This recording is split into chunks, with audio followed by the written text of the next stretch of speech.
Hey everyone, welcome back to MB Studio, and today I am here to talk about Riverdale Season 5, Episode 18, titled Chapter 94, Next to Normal.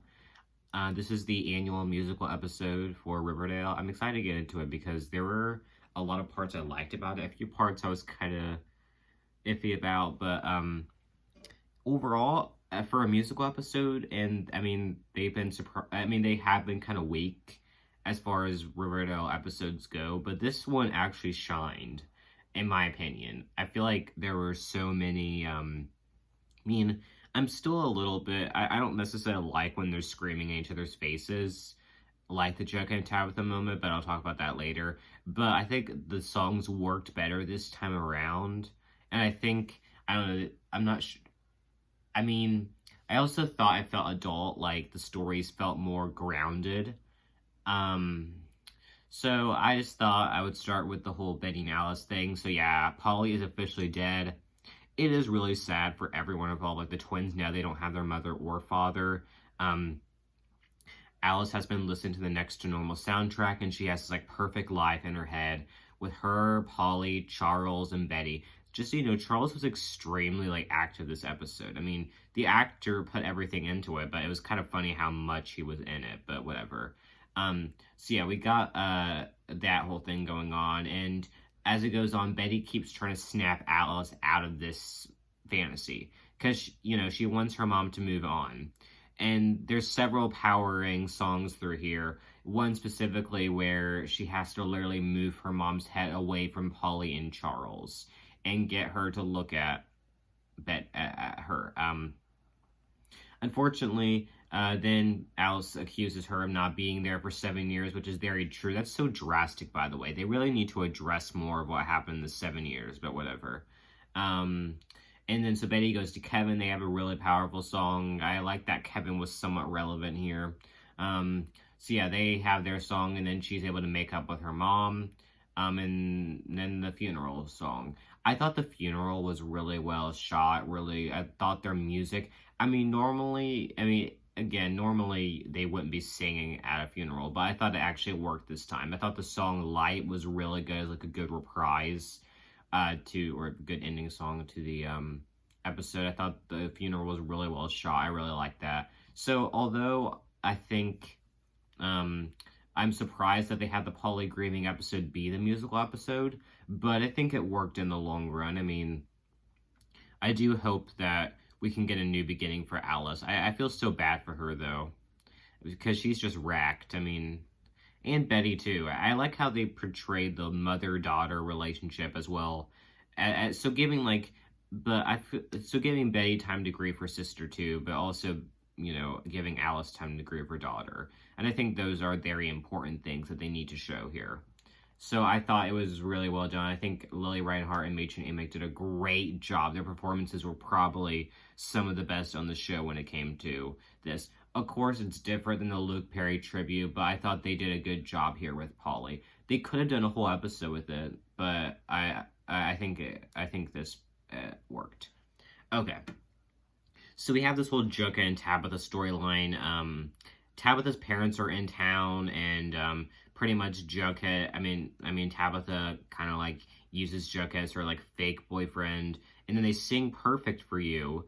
I got to say, this was a really good song, and Cole Sprouse really did a good job here, and so did Aaron Westbrook. They both really did put their all into this scene at Pops. I do like the later one that they do. Hey. In the garage. I like that one better, but I thought the one in Pops was really well done too. I thought Cole Sprouse had one particular line that really did good. I mean, I can't sing, so I won't say it, but so we have that whole thing going on, and then so I guess we can say Jughead and Tabitha are an official couple, and I think that's great. And I also like how we got to see some more from Jughead's side because it hasn't been much from there. But in the long term, it worked. I liked it, and then Tabitha's dad tries to convince Jughead not to come to the dinner. He ends up coming. He shows up anyways, And then him and Tabitha sing another duet. They sing Hey in the garage, and then they kiss, and they're an official couple now. So great. Do I think, I'm not sure if Tabitha's parents were extremely relevant to the storyline, but whatever. I think we might see more of them, though. But I thought the Jughead and Tabitha stuff was really good. I've seen a lot of things about it, like hate about it being rushed, but it worked for probably the episode's strongest point. Well, not strongest, but second strongest point was this Jughead and Tabitha dynamic. Okay, and then we have this whole Archie and Veronica thing. Pretty much, she suggests that they move in together to try to take this next step, and he accepts, and they move into the Andrews house, and Jughead and Frank also live there. I guess Eric's not there right now. I don't know where he's at, but so we have this whole thing going on with the house stuff, and it's not honestly until Veronica walks in on Frank and Jughead in the bathroom that she really starts to question where her and Archie at in their journeys right now. And then she confronts him, and he just kind of brushes it off. I mean, he says that he wants to stay in Riverdale. And that's not Veronica. Like, she doesn't want to stay in Riverdale forever. She has other passions she needs to follow in New York and whatever.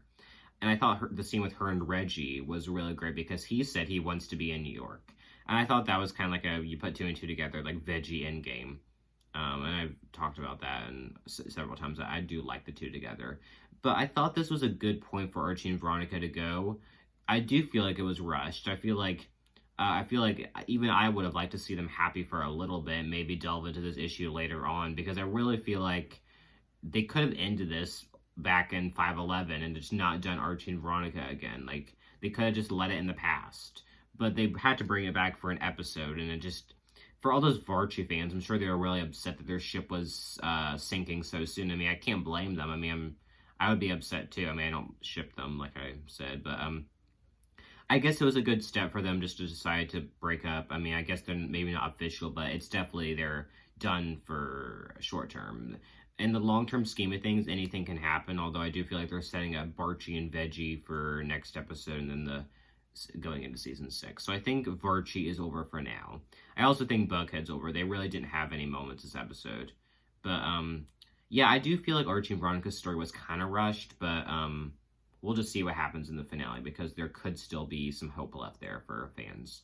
Okay, and then we have this whole storyline going on. Well, Cheryl and her mom sing a song, which ends with Cheryl throwing water in Penelope's face, whatever. It was kind of funny, but, and then we see Tony, and we find out that Britta's been, like, living under the steps. Sounds really close to Jughead back in season 1, because she's ran away from home because her parents don't accept her being gay. So Tony finds out. Tony, with some encouragement from Fangs, Tony talks to Cheryl to see if Britta can stay with her. And she accepts. So yeah, Britta's staying with Cheryl now. And I thought it was a good scene with Cheryl and Tony. They're obviously not over, but I think it's good that Tony trusts Cheryl enough to let Britta stay with her. Because if it was back, like, earlier in the season, she definitely wouldn't have trust. But I think also earlier in the episode when they were at the bar, and Cheryl's taking, like, the twins out to the garden so they can see her Holly, I thought, and Tony saying that's beautiful. I think that showed that besides Cheryl's other strange antics, I think that she does have a heart deep down. I think Tony really saw that at the beginning, and then she gave Cheryl a chance to make this work with Britta, and it looks like that's a good thing. And then Tony and Fangs profess their love and get together, and I don't have much of an opinion on this. I mean, I think it's cool. I think seeing two bisexual people is something that I haven't really seen on a show before, and I think it fits. Do I wish there was more build-up? Yes. But I think it makes sense that they would love each other. I mean, romantically, I saw things about it, but I do feel like it was kind of rushed. That was probably my low point of the episode, but I think they could have potential. We'll just have to wait and see where it goes. So yeah, favorite song of the episode, I'm going to give it to the Benny Alice stuff. I mean, the light at the end was a really good song, the song Light. Overall, it was a good musical episode. I'm not sure if it's my favorite, but it could be my favorite. I don't know. I'd have to go back and look at other stuff, the musicals from the past. But I'm going to get off of here. Comment down below, what do you think about this season finale coming soon? So yeah, everyone, like, comment, subscribe, and turn on your post notifications so you never miss a video. Thank you for watching, and bye, everyone.